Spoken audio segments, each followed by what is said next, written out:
જે ખાવા જેવું છે તે જ ખાવ છો કે ન ખાવા જેવું પણ ખવાય છે?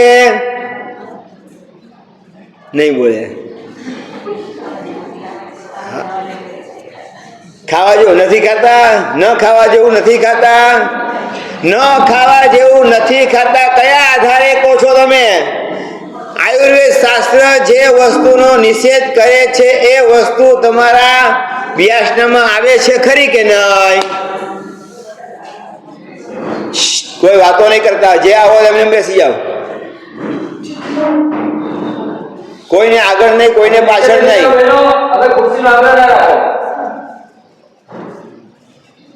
કહેવાનો મતલબ સમજાય છે વાત? એટલે બોલતા પહેલા વિચાર કરીને બોલશો તો સંબંધ બગડશે નહીં, અને ખાતા પહેલા વિચાર કરશો તો શરીર બગડશે નહીં. બે વસ્તુ છે. હવે લિંક તૂટશે. હવે સમજાય ગઈ વાત? ખાતા પહેલા પણ વિચાર કરવો જરૂરી છે, એમ બોલતા પહેલા પણ વિચાર કરવો જરૂરી ખરો કે નહીં?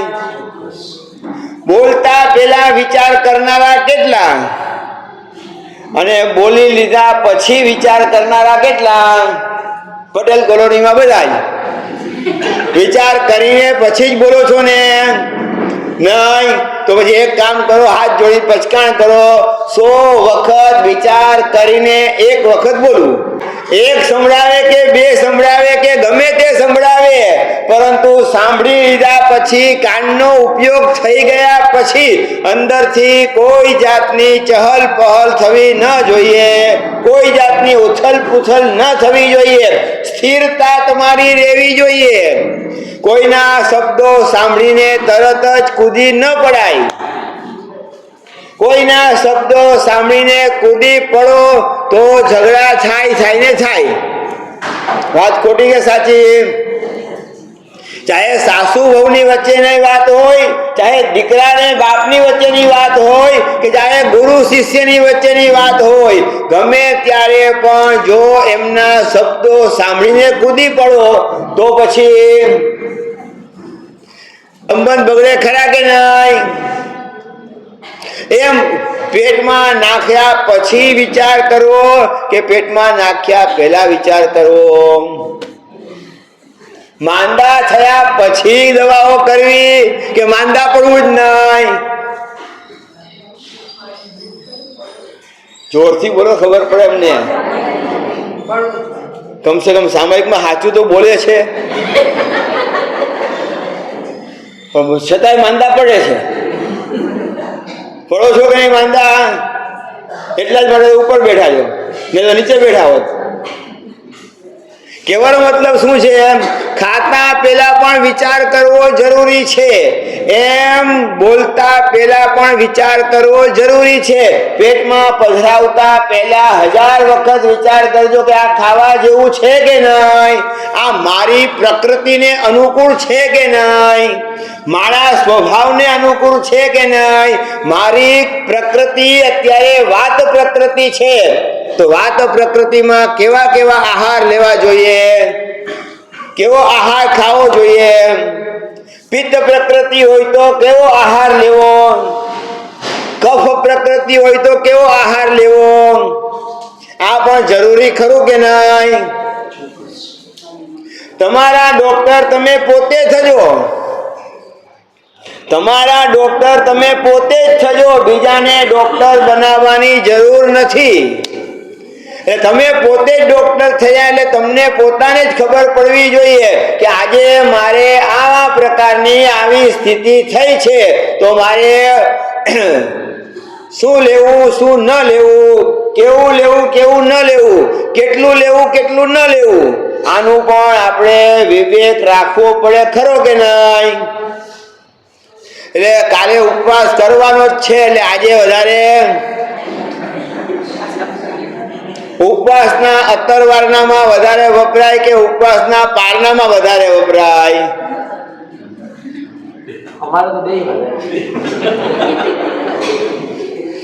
બસ ફરક પડે છે.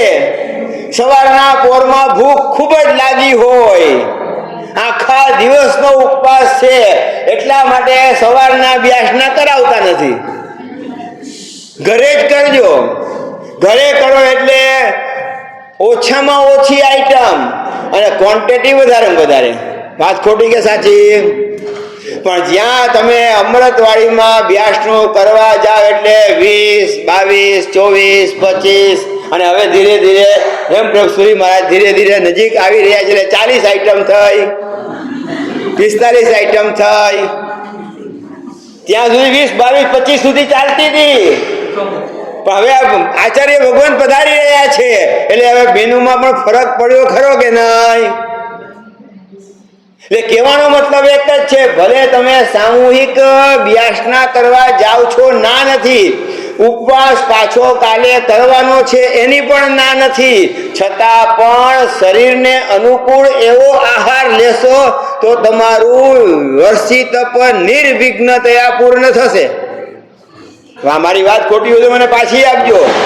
ભલે આચાર્ય ભગવંત આવીને તમને માંગલિક સંભળાવશે, સરસ મજાનું માંગલિક સંભળાવશે, ના નથી. પણ એ માંગલિક ક્યારે મંગલ થશે? આ સમજાય છે ખરી કે ના? એ માંગલિક ક્યારે મંગલ થશે? જ્યારે તમે તમારી જીભ ઉપર જે છે કંટ્રોલ પ્રાપ્ત કરશો તો. જીભ ઉપર કંટ્રોલ પ્રાપ્ત ન કર્યો, જે વસ્તુ આવી તે વસ્તુ જો પધરાવતા ગયા, એમાં વિરુદ્ધ આહાર પણ થયો. દૂધ પણ વાપર્યું છે ને મગનું પાણી પણ વાપરો છો, દૂધ પણ વાપરો છો ને સાથે સાથે ફ્રૂટનો જ્યુસ પણ વાપરો છો. દૂધ વાપરો છો ને સાથે સાથે તેલ વઘાર વાળું શાક પણ વાપરો છો. અને એમાંય પાછું પનીરનું શાક હોય તો ખ્યાલ આવે છે? હવે પનીરનું શાક બનાવ્યું હોય તો સાચું બોલજો, પનીરનું શાક વાપરો છો. કોણ નથી વાપરતું? ગોલ્ડ મેડલ આપીએ અહીંયા. આ હોટલની આઈટમ છે, આ ઘરે ન ખવાય. દૂધમાંથી પનીર બને છે, બરોબર છે? ખોટી વાત છે કે સાચી વાત છે? દૂધમાંથી પનીર બને છે તો પનીરની અંદર તમે આ બધું નાખી શકો ખરા? દૂધમાં દૂધ જ છે ને દૂધમાં તમે ટમાટર નાખો, દૂધમાં મીઠું નાખો, દૂધમાં તમે તેલ નાખો, દૂધમાં લાલ મરચું નાખો, દૂધમાં બધું નાખીને દૂધ પીવાય ખરું? આવું કેમ નથી બોલતા? હવે તો જે પનીર દૂધમાંથી બન્યું છે એ દૂધમાંથી બનેલું પનીરનું શાક બનાવો એટલે મરચું આવશે, તેલ આવશે, ટમાટર આવશે. બોલો. ટમાટર તો આમ જોવા જાવ તો વિદેશી રીંગણું કહેવાય છે. ખરેખર તો ત્યાગ કરવો જોઈએ. આવા મોટા વ્યાસનાઓમાં એનો ત્યાગ રહેવો જોઈએ. પણ હવે કોણ જાણે કઈ રીતે ચાલુ થયું છે ખબર નથી, પણ ચાલુ થયું છે ખરું. એટલે ટમાટર જે છે એ તમારા ટમાટર જે છે એ પિત્તનું કારણ બને છે. અને એમાં જો ટમાટરને ઉકાળીને જો એનું સૂપ બનાવવામાં આવે તો ઉકાળતી વખતે કેટલું ગરમ કરવું પડે? આટલું ગરમ કરેલું ટમાટરનું જ્યુસ કે સૂપ તમે પીઓ તો સમજી રાખજો કે તમને પિત્ત વધશે, પિત્તનો ઓળકારો આવશે, ખાટા ઓળકારો આવશે. અને ઉપવાસના દિવસે વોમિટ પણ થઈ શકશે. ખાટી એસિડની તમને વોમિટ પણ થઈ શકશે. પિત્ત વધશે. તો આટલા શિયાળામાં આવી ઠંડીમાં પણ ઇચિંગ થશે. કોને થાય છે? ખંજવાળ આવશે, આખા શરીરે ખંજવાળ આવશે. એટલે આ પણ એક એનું નિદાન કરવા જેવું છે. કોઈને પણ પેટમાં બળતરા થતી હોય, ઉપવાસના દિવસે બળતરા થતી હોય તો સમજી રાખજો તમારું પિત્ત વધ્યું છે. ઉપવાસના દિવસે અથવા તો કોઈ પણ દિવસે તમારું યુરિક એસિડ વધે એટલે પગમાં સોજા વધે ખરા કે નહીં? પગમાં સોજા વધે છે. યુરિક એસિડના કારણે પગમાં સોજા વધે છે. અને એમાં જો તમે આવી વસ્તુઓ ખાતા રહો તો વધારે બીમાર પડશો. ભલે ગમે તેટલા ઉપવાસ કરો તો પણ બીમારી તમારી જશે નહીં. આ વાત નક્કી છે. જેને જેને યુરિક એસિડ વધ્યું હોય, જેને જેને યુરિક એસિડ વધ્યું હોય તેમણે જીરું લેવું જોઈએ, તેમણે વરિયાળી લેવી જોઈએ, એમણે આમળા લેવા જોઈએ. અને આવા પ્રકારની ઔષધિ તરીકે એનો જો ઉપયોગ કરવામાં આવે તો 15 દિવસની અંદર તમારું યુરિક એસિડ ઓછું થાય અને તમારા જે સોજા આવેલા છે એ સોજા પણ ઓછા થાય. પણ તમારે તો બીજા દિવસે કે ત્રીજા દિવસે સોજા તમારે મટાડવા છે, એટલે સીધા દોડો ક્યાં? ડોક્ટરો પાસે દોડો. અને ડોક્ટરો તમને દવા આપશે. દવામાં પણ જે કેમિકલ્સો આવે છે એ કેમિકલ્સ પણ કેવા પ્રકારના છે? એ પણ પિત્તને વધારનારા છે. એટલે દવાઓની સાથે સાથે રેન્ટેક એમને લખવી જ પડે છે. કોઈ પણ ડોક્ટર હશે રેન્ટેક લખશે કે બીજી એવી કોઈ દવા લખશે જેનાથી પિત્ત શમન થાય. મતલબ ડોક્ટરની ગોળીઓથી પણ તમારું પિત્ત વિકૃત થાય છે. આ વાત નક્કી થઈ કે નહીં? ખ્યાલ આવે છે હવે તમને લોકોને? ડોક્ટરના રવાડે ચડતા પહેલા પોતાની જીભ ઉપર જો તમે કંટ્રોલ કરશો તો તમારું શરીર સ્વસ્થ રહી શકશે. અત્યારની આ સિઝન જે છે ખરેખર અળદિયા ખાવાની જ છે, ના નથી. પણ અળદિયા ખાતા પહેલા વિચાર કરજો કે કફની પ્રકૃતિ છે કે નહીં, કફ કેટલો થાય છે, કેવો કફ થાય છે, શરદી ઉધરસ થાય છે, પછી એમાં તમને ઉધરસ આવતી હોય, ખાંસીઓ આવતી હોય અને એમાં જો છીકો વધારે પડતી આવતી હોય અને એમાં પણ જો તમારું ડાયજેશન ખરાબ હોય, ઇનડાયજેશન હોય, પેટ ખરાબ હોય તો પછી તમે બીમારીમાં જશો ખરા કે નહીં? ભલે વર્ષી તપ કરતા હો, ના નથી. વર્ષી તપ કરતા કરતા પણ લોકો આજે બીમાર પડે છે. કારણ કે વર્ષી તપ તમારા બ્યાસના જે છે એ તપસ્વીના બ્યાસના નથી હોતા. મેનુ જે છે તપસ્વીનું મેનુ નથી, આ તો લગ્ન મંડપનું મેનુ છે. લગ્નમાં જેવું વપરાય એવું તમને વપરાવે છે. વાત સમજાય છે હવે તમને? બ્યાસનાનું મેનુ કેવું હોવું જોઈએ એ આયુર્વેદનો જો તમે અભ્યાસ કરો તો તમને ખબર પડે કે કેવા પ્રકારનું મેનુ હોવું જોઈએ. પરંતુ આજે જે મેનુ બનાવનારા છે એમને કોઈને આયુર્વેદનો અભ્યાસ ખરો? ગમે તેટલી મોટી યુનિવર્સિટી જામનગરમાં હોય આયુર્વેદની છે ને, મેડિકલ પણ છે, સાયન્ટિસ્ટ પણ છે અને મોટામાં મોટી યુનિવર્સિટી છે, લોકો બહારથી ભણવા આવે છે. પણ જામનગર વાળા કોણ ભણે છે? કેટલા ભણે છે? વાત સમજાય છે હવે? એટલે બહારથી આયુર્વેદના લોકો શીખવા આવે છે, સમજવા આવે છે, ભણવા આવે છે, આયુર્વેદને ભણે છે અને આયુર્વેદને ભણીને પોતાના શરીરનું લક્ષ્ય રાખે છે. શરીર પણ આપણું ધર્મનું સાધન છે. જેટલું શરીર તમારું સ્વસ્થ રહેશે એટલી જ વધારે તમે આરાધના વધારે કરી શકશો.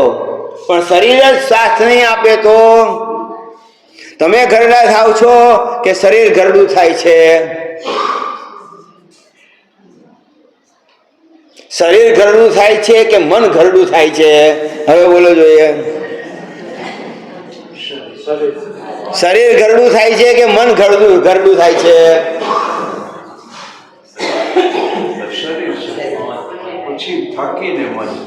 થાકીને મન નહીં, મનથી થાકો છો એટલે શરીર તમારું કામ નથી કરતું.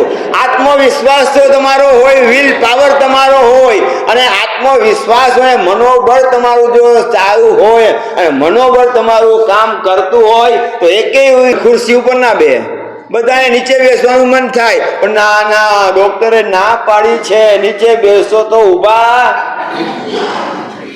હવે ડોક્ટરે જે કીધું છે એ પ્રમાણે તમે પછી ધીરે ધીરે ધીરે ધીરે ગોઠણોને પણ ભૂલી ગયા, કમરને પણ ભૂલી ગયા.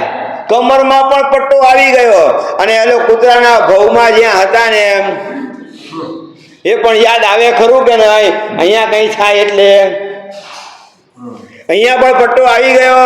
એક્સરસાઇઝ કરો અને એક્સરસાઇઝ કરતા પહેલા એને જે છે ઓઇલિંગ કરો. શું કીધું? ઓઇલિંગ કરવું જરૂરી છે. 3 મહિના સુધી તમારા બારી બારણા બંધ છે. 3 મહિના પછી આવો તો શું થાય? મિજાગરામાં અવાજ આવે ખરો કે નહીં? મિજાગરામાં અવાજ આવે એટલે શું કરવું પડે? ઓઇલ કરવું પડે. પણ આ મિજાગરામાંથી જ્યારે અવાજ આવે છે ત્યારે ઓઇલ કોણ કરે છે? તમારી ગાડી પણ છે, ગાડીમાં પણ બ્રેક ઓઇલ જરૂરી છે, ગિયર બોક્સની અંદર ગિયર ઓઇલ પણ જરૂરી છે. ચલાવો છો ને, ક્લચ ઓઇલ પણ જરૂરી છે કે નહીં? બધામાં ઓઇલની જરૂર પડે છે. અને જેવું ઓઇલ જૂનું થાય તેમ ઓઇલ બદલવું પડે, નવું ઓઇલ નાખવું પડે. અને પેટ્રોલમાં પણ ઓઇલ ભેગું કરીને પછી, આ તો બધાને અનુભવ છે કે નહીં? 2 વ્હીલર ચલાવતા હો કે 4 વ્હીલર ચલાવતા હો, પણ બધામાં ઓઇલની જરૂર છે. એમ શરીરને માટે પણ ઓઇલની જરૂર ખરી કે નહીં? કયા ઓઇલની જરૂરત છે? આપણા બધાનું એક માઇન્ડ ફિક્સ થઈ ગયું છે, જેને કહેવાય ને સ્ક્રૂ એકદમ ટાઈટ થઈ ગયા છે. કયું ઓઇલ જોઈએ તમારે? કયું તેલ વાપરો છો ઘરમાં? તમે કયું ઘરમાં વાપરો છો? તમને ક્યારે જોવાય ના મળે તલનું તેલ તમને ઘરમાં. સિંગ તેલ જ વપરાય છે. 12 મહિના સિંગ તેલ વપરાય છે. 1 મહિનો પણ તમારું સિંગ તેલ બંધ રહેતું નથી. 12 મહિના એક સરખું સિંગ તેલ જ વપરાય છે. અને એમાંય પાછું ડબલ ફિલ્ટર જોઈએ કે સિંગલ ફિલ્ટર જોઈએ? સાંભળજો. ડબલ ફિલ્ટર સિંગ તેલ જોઈએ છીએ. ડબલ ફિલ્ટર સિંગ તેલ લાવશો એટલે 14 પ્રકારના કેમિકલો નાખેલા છે. કેટલા પ્રકારના? 14 પ્રકારના કેમિકલ્સોથી એને રિફાઇન્ડ કરવામાં આવે છે. અને રિફાઇન્ડ કરીને એમાંથી જે એનો કદડો છે, જે એનું પ્રોટીન છે, જે એની ચિકાસ છે, બધું જ કાઢી નાખવામાં આવે છે. અને પછી તમને ખવડાવવામાં આવે છે. એટલે તમારા જોઈન્ટ્સ પેન થાય જ. જે લ્યુબ્રિકેશન થવું જોઈતું હતું, ઓઇલિંગ જે થવું જોઈતું હતું, એ ઓઇલિંગ થતું જ નથી. ગમે તેટલું સિંગ તેલ ખાવ તો પણ ઓઇલિંગ થતું નથી. તમારા તરફથી જાહેરાત કરું છું, જેના ઘરમાં મહિના દિવસનું 1 લીટર એરંડિયું વપરાતું હોય, હાથ ઊંચો કરે. ગોલ્ડનની ચેન આપવામાં આવશે. 1 મહિનામાં 1 લીટર 500. હું 1 લીટર બોલું છું. હું 1 લીટર મને ખબર છે પેટેલ કોલોનીમાં કેવા લોકો રહે છે. 1 મહિનામાં 1 લીટર દિવેલ એરંડિયું વપરાતું હોય એવું એક પણ ઘર નહીં જોવા મળે. એક પણ ઘર જોવા નહીં મળે. જ્યારે એટલું જોઈએ દિવેલ, તમે ભલે મોઢું બગાડો, નાકને હાથ લગાડો, નાક બંધ કરો, બધું જ કરો, ના નથી. એરંડિયું નામ આવતાની સાથે નાકને હાથ લગાડે છે, નાક બંધ કરે છે. બાપ રે, એરંડિયું પીવાતું હશે? આવી પરિસ્થિતિ છે. પણ એરંડિયું તમારે લેવું ખૂબ જરૂરી છે. જેમ 50-55 સાલ પૂરા થયા તમારી જિંદગીના, એટલે હવે આ શરીરને ગેરેજમાં રાખવું જરૂરી છે. એને જેટલું તમે વાપરતા રહેશો એટલા તમારા જોઈન્ટ સારા રહેશે. પણ વાપરવાનું બંધ કરી દેશો, એક પણ ખમાસનું આપવાનું નહીં, એક પણ ચૈત્યવંદન કરતી વખતે પણ સામાયિક કરતી વખતે પણ પણ ખુરશી ઉપર બેસીને જો આવી રીતે કરતા રહેશો તો આને મુમેન્ટ્સ મળશે નહીં. જેટલી મુમેન્ટ્સ ઓછી મળશે એટલી જ વધારે તમને તકલીફ થશે. એક તો ઓઇલિંગ કરતા નથી અને મુમેન્ટ્સ કરતા નથી, પછી શું હાલત થાય? કટકટ અવાજ આવે છે. કોના ગોઠણમાંથી કટકટ અવાજ આવે છે? સર્વે કરજો, ક્યારેક સાંભળજો. તમારા ગોઠણમાંથી કટકટ અવાજ આવતો હશે. એનું કારણ શું છે? તો કે ઓઇલ ઓછું પડે છે. ત્યારે તમારે ઓઇલ જે છે, એરંડિયાનું તેલ તમારે ત્યાં સુધી પહોંચાડવું પડશે. ભલે નાક બંધ કરીને કે આંખો બંધ કરીને કે જે રીતે પહોંચાડવું હોય એ રીતે એરંડિયાનું તેલ ત્યાં પહોંચશે. તો ત્યાં રહેલો વાયુ જે છે એને વાયુને કાઢશે, અને વાયુને કાઢીને ઓઇલ ત્યાં જે છે બરોબર ઓઇલિંગ કરશે. તો કટકટ અવાજ આવતો બંધ થશે અને દુખાવો થતો પણ બંધ થશે. પરંતુ પૈસા ઘણા છે, રૂપિયા ઘણા છે, તમારે કમાવા જવાનું છે. કોઈ કમાવા જતું નથી. જે કમાવું છે આ બાજુ બેઠા છે. તમે નથી જતા ને કમાવા ગયા છો? દુકાન ચલાવો છો, ઓફિસ ચલાવો છો, શું કરો છો? ઘરે તમારે તો હા એની ના નથી કે સવારના 5 વાગ્યાથી લઈને રાતના 10 વાગ્યા સુધી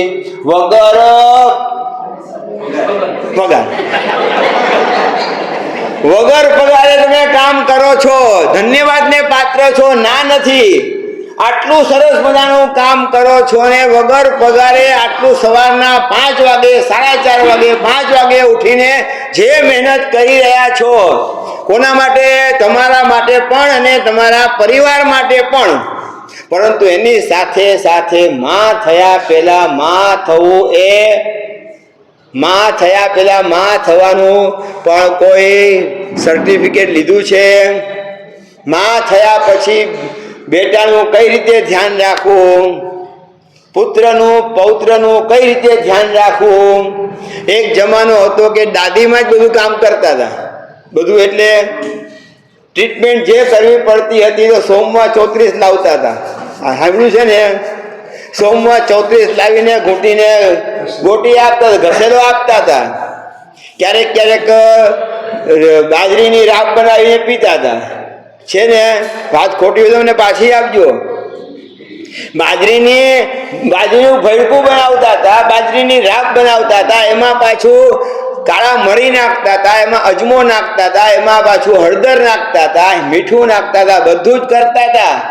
અને એના કારણે તમારું ડાયજેશન પણ સારું થતું હતું અને જલ્દી પાચન પણ થતું હતું.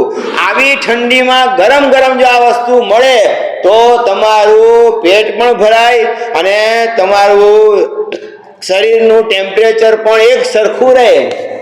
ટેમ્પરેચર વધે પણ નહીં, ઘટે પણ નહીં. તમારું બ્લડ પ્રેશર પણ વધે નહીં ને ઘટે નહીં. આવા પ્રકારનું શરીર શાસ્ત્ર છે. પણ શરીર શાસ્ત્રને આપણે ઓળખી શક્યા નહીં, શરીરને ઓળખી શક્યા નહીં. શરીર મળ્યું ખરું, માનવનું શરીર મળ્યું છે, ના નથી, પણ માનવના શરીરનું પણ મહત્વ ઓળખી શક્યા નહીં આપણે.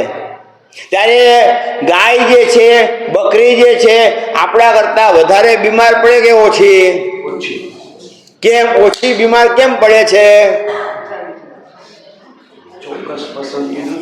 ચોક્કસ પસંદગીનું નહીં, કાચું ખાય છે, તેલ વગરનું. તમારે ભાજી લાવો એટલે શું કરવું પડે? હે પ્રભુ ઇતરા હંત, એક ભાજી કડવી લાગે છે એટલે લાવીને પછી કરો ને, અને પછી પાછું હવે જેવી ભાજી છે એવી જ ભાજી ખાવ તો ખવાય ખરી કે નહીં? કેમ બોલતા નથી? હવે જેવી ભાજી આવી છે એવી જ બાફી લો ને એવી જ ભાજી વાપરી લો જોઈએ. પણ નથી વાપરાતી. પણ ગાય કેવી ભાજી ખાય, બકરી કેવી ભાજી ખાય, ઓલું સસલું પણ કેવી ભાજી ખાય. સસલું કેવી ભાજી ખાય છે? તો કાચું ખાય છે, તેલ આવતું નથી, ઘી આવતું નથી, કોઈ વઘાર આવતું નથી, કોઈ મરચું આવતું નથી. છતાં પણ આપણે બધું જ વઘારીને ખાઈએ છીએ તો પણ બીમારી આપણામાં વધારે કે પશુમાં બીમારી વધારે? ખ્યાલ છે ને? હવે ખ્યાલ આવે છે ખરો કે નહીં? તો પછી પશુ કરતા પણ આપણું શરીર ધીરે ધીરે ધીરે ધીરે હાથમાંથી જતું રહે છે ખરું કે નહીં? જો શરીર આપણું ધ્યાન નહીં રાખે, શરીર આપણું સ્વસ્થ નહીં હોય તો ધર્મ કરશો કઈ રીતે? સાંભળવા જેવું છે, સમજવા જેવું છે. હું પણ સમજુ છું કે તમને લોકોને બોરિંગ થતું હશે, પણ આ જરૂરી છે. આ ડોક્ટરો તમને કોઈ સમજાવશે નહીં, ડોક્ટરો કોઈ તમને કહેશે નહીં, અને તમારે આ વસ્તુ સમજવી જરૂરી છે. ભલે તમે ધર્મ કરો, ધર્મ કરવાની ના નથી, ખૂબ ધર્મ કરો અને સરસ મજાનો ધર્મ કરો, તપશ્ચર્યા કરો, બધું જ કરો, પણ તપશ્ચર્યા કરતા પહેલા પણ તમારે તમારી જીભ ઉપર પણ કંટ્રોલ પ્રાપ્ત કરવો જ પડે તેમ છે. જો જીભ ઉપર કંટ્રોલ પ્રાપ્ત નહીં કરો તો શરીર તમારું તમારા હાથમાંથી નીકળી જશે, અને શરીરમાં જો બીમારી ઘૂસી ગઈ પછી એને કાઢવી અઘરી પડી જશે.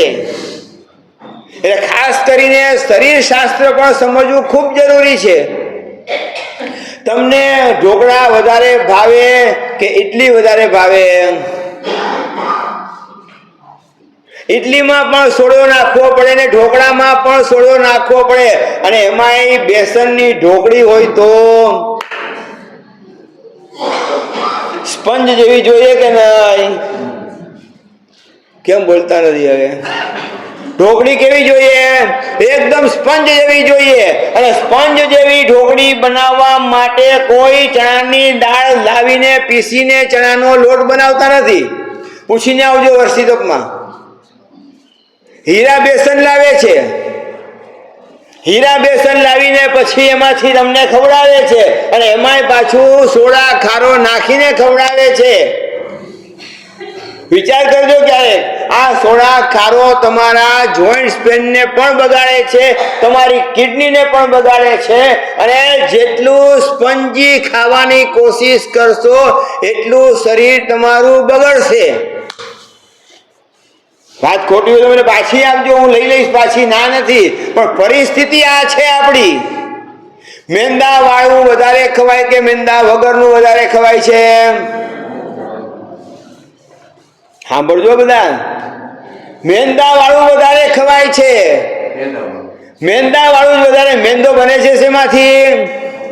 ઘઉંમાંથી બને છે. ઘઉંને પીસીને પાછા એમાં આખી રાત પલાળી રાખવા પડે. પલાળી રાખીને પછી બીજા દિવસે એને પીસવાના હોય, અને એ રીતે પીસીને પણ જો તમે મેંદો બનાવતા હો અને આ મેંદો જો ખાતા હો તો મેંદો ખાવો મતલબ સમજો કે તમારા માટે આ પોઈઝન છે. પોઈઝન છે. તમે રોજની 1 કલાક કસરત કરતા હો તો મેંદો ખવાય. પણ આ તો બહેનો છે, સ્કૂટી હાથમાં આવી ગઈ છે, સ્કૂટી હાથમાં આવી એટલે સ્ટેન્ડ પણ એવા પ્રકારનો કંપનીએ બનાવી છે, ફટ કરવું લાગી જાય. બરોબર છે ને? એટલે પાછું દોડતા ઘરેથી દેરાસરે આવવું હોય તો પણ કોણ ચાલીને આવે છે? બોલો, હાથ જોડી દો. ઘરેથી દેરાસરે આવવું હોય તો ગાડી લાવવી નહીં, ધારણા આવી ગયા મચકાઈ. જુઓ, તમે જુઓ, કામ બહુ છે. હા, કામ વાળી છે તો છે જ ઘરે. ઘરે છે, તો ઘરે છે જ. આ તો કામ વધારે હોય ને. ગમે તેટલા કામ હોય તો શરીરને સ્વસ્થ રાખવું એ પણ કામ ખરું કે નહીં? સૌથી જરૂરી આ છે. દેરાસરે આવતી વખતે કમસે કમ એટલું તો ચાલો, તમારા પગ ચાલશે તો તમારા આંતરડાઓ ચાલશે. આંતરડાઓમાં મૂવિંગ થશે ને આંતરડામાં ભરાયેલો જે મળ હશે એ મળ પણ તમારો ખાસ ખાલી થશે, તો તમારું પેટ ખાલી થશે, પેટ બગડશે નહીં.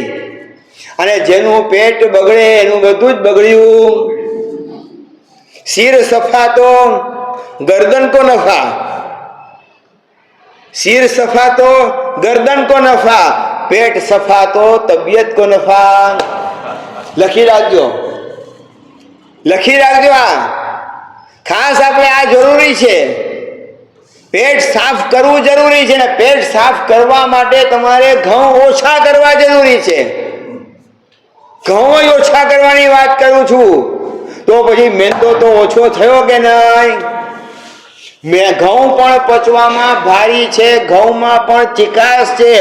ચિકાસ હોવાના કારણે ઘઉં જલ્દી પાચન થતા નથી, એટલે આળસ વધે છે, એટલે પછી ગેસ વધે છે અને શરીર ફૂલે છે. એક સંન્યાસી જે છે સ્વામિનારાયણના સંન્યાસીએ ગીત ગાયું છે, ઘઉં ખાવાથી શરીર ફૂલે, ઘઉં ખાવાથી શરીર ફૂલે, જવ ખાવાથી ઝૂલે. સમજી ગયા? હવે ઘઉં ખાવાથી પછી ધીરે ધીરે ધીરે ધીરે તમે હિન્દ બોલો છો તમે, કારણ કે આખી જિંદગી તમારે શરીર ઉપાડવાનું છે. ભલે ને છેલ્લી જિંદગીમાં પણ જ્યારે ઘરેથી સ્મશાન લઈ જતી વખતે તો બીજાને ઉપાડવું પડે ખરું કે નહીં? કેમ બોલતા નથી? હવે એ નથી ઉપાડતા, માજી ના પાડે, હવે એ નથી ઉપાડતા. ક્યાંથી ઉપાડે? આખું શરીર તમે એવું કરી દીધું છે, એટલું શરીરનું વજન વધારી દીધું છે, 4 જણા પણ ઉપાડી નથી શકતા. હવે એ બધું બંધ થઈ ગયું અને એના માટેની પણ ગાડીઓ આવી ગઈ. લઈ જા ભાઈ, લઈ જા. હવે ગાડી પરિસ્થિતિ. શરીરને આપણે શરીરને ધર્મનું સાધન માન્યું જ નથી. પહેલી વાત તો ધર્મ કરવાનું સાધન શરીર છે, માટે ધર્મ શરીરને પવિત્ર રાખવું, શરીરને સ્વસ્થ રાખવું, શરીરને આરોગ્યદાયક રાખવું, આવી આપણી ધારણા ખરી. કેમ બોલતા નથી? હવે કે પછી ખાવાનું જ ધ્યાન રાખવું, કેટલું ખાવું એ મહત્વનું છે કે કેટલું પચાવવું એ મહત્વનું છે? કેટલું ખાધું એ મહત્વનું નથી, કેટલું પચાવી શક્યા છો. અને સાચી ભૂખ લાગે ત્યારે તમે મોઢામાં કંઈક નાખો છો કે ભૂખ લાગ્યા વગર શું થયો છો? હાલ્યા જ કરે. જો હાલ્યા જ કરે મતલબ શરીર ચાલુ જ છે, ઘટાઘટ ઘટાઘટ ઘટાઘટ, કંઈક ને કંઈક નાખતા જ રહીએ છીએ. જેમ ઓલી ઘંટી આપણે પીસતા હતા કે નહીં, એટલે ઘંટીમાં શું કરવું પડે? ઓરવું પડે અને નાખવું પડે. નાખતા જાઓ એમ એમ. હવે ઘરમાં ઘંટી રહી છે? હા રહી છે. ઇલેક્ટ્રિક આવી ગઈ છે, સ્વિચ દબાવો ને તમારું કામ થઈ જાય. પણ એક જમાનો હતો કે જીમ ઘરમાં હતી. શું કીધું? જીમ ઘરમાં હતી. ઘંટી પીસતા હતા તો કમરનો દુખાવો થતો નહોતો, અને પાણી લેવા 2 કિલોમીટર જતા હતા તો પગ દુખતા નહોતા. સાચી વાત કે ખોટી વાત? કોણે પાણી ઉપાડ્યું છે? કેટલું વજન લાગે? પણ એ વજન લાગતું હતું ને, વજન પ્રમાણે તમે લાવતા હતા. 1 કલાક 1 કિલોમીટર 2 કિલોમીટર 1.5 કિલોમીટર દૂર જઈને જંગલમાં જઈને પાણી લાવતા હતા. ત્યારે પાણીની કિંમત વધારે હતી કે અત્યારે? ત્યારે પાણી ઘીની જેમ વાપરતા હતા. ને હવે તો ફ્લશ કરો, 2 બાલટી ખતમ. પાણીની કિંમત આપણે કરી નહીં. એમ ઘરની અંદર પણ શું હતું? વલોણું હતું. ત્યારે તમારા હાડકા દુખતા નહોતા, ત્યારે આ શોલ્ડર તમારા દુખતા નહોતા, સારામાં સારા રહેતા હતા, કારણ કે એને પણ વ્યાયામ મળતું હતું. પણ બધું બંધ થયું કે નહીં? ખોટી વાતો તમે પાછી આપજો. કોના ઘરમાં વલોણું છે? હાથ ઊંચો કરો, ગોલ્ડ મેડલ આપવામાં આવે. કોના ઘરમાં ઘંટી છે? આવા ઘંટી કહું છું, પેલી ઘંટી નહીં, ઇલેક્ટ્રિક નહીં. આ ઘંટી કોના ઘરમાં છે? આ ભાઈ તરફથી ગોલ્ડ મેડલ આપવામાં આવશે. કોના ઘરમાં ઝાડુ છે? ઓલું નહીં, સમજી ગયા ને? વેક્યુમ વાળું ઝાડુ ના જોઈએ. અને પાછું હવે તો એવું ઝાડુ આવી ગયું છે, ઇલેક્ટ્રિક ઝાડુ આવી ગયું છે. ચાલુ કરીને મૂકી દે, પાછું જ્યાં હશે ત્યાં આવી ઊભું રહી જશે. પોતું પણ કરી લેશે, ઝાડુ પણ કાઢી લેશે, અને હેડમ્બા ધીરે ધીરે ધીરે ધીરે. આ જે વિકાસ થયો તમારો, શું થયું? વિકાસ થયો કે નહીં? તમારે આખી જિંદગી શરીર ઉપાડવું છે. એટલે કહેવાનો મતલબ એક જ છે કે જે હિસાબે આપણે શરીરને વાપરીએ છીએ એ હિસાબને વાપરતી વખતે આપણે ખૂબ ધ્યાન રાખવા જેવું છે. આપણે આપણા ડોક્ટર થઈશું તો સ્વસ્થ રહીશું.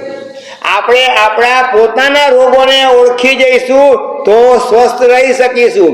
આપણે આપણા રોગના કારણને ઓળખી જઈશું તો આપણે સ્વસ્થ રહીશું. એટલે આયુર્વેદ શાસ્ત્રનો સૌથી પહેલો નિયમ કયો છે? કારણ નિવારણ મેવ ઉપચાર. કારણનું નિવારણ કરવું એ સૌથી મોટો ઉપચાર છે. વાત સમજાણી? કારણનો ઉપચાર કરવો જરૂરી છે, કારણ બંધ કરવા જરૂરી છે, પણ તમારે તળેલું છોડવું નથી. તળેલું છોડો છો? કોણ હાથ જોડે છે? બિલકુલ તળેલું ખાવું જ નહીં. ધારણા આપી કે મચકાઈ. તળેલું છોડવું અને શરીર છોડવું બે એક હરખું છે? હાથ ખોટ્યું બાકી આપજો. જામનગરમાં બેસીને હું તળેલું ન ખાવાની બાધા આપું, કોણ લે? બે દિવસે એકવાર. અરે ઉપવાસ કરે છે માટે 2 દિવસે એકવાર. બાકી તો આવીએ છીએ ને તમારા ઘરે નવકારથી લેવા આવીએ એટલે ગાંઠિયા પણ હોય, ફરસાણ પણ હોય, કેટલી જાતના ફરસાણ હોય, તીખા ગાંઠિયા હોય, સેવ હોય, સેવ મમરા હોય, પછી આ લિસ્ટ કેટલું મોટું છે.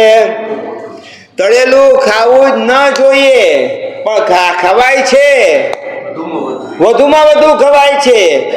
એટલે કહેવાનો મતલબ શરીર જે છે, શરીરને આપણે સ્વસ્થ રાખવું ખૂબ જરૂરી છે.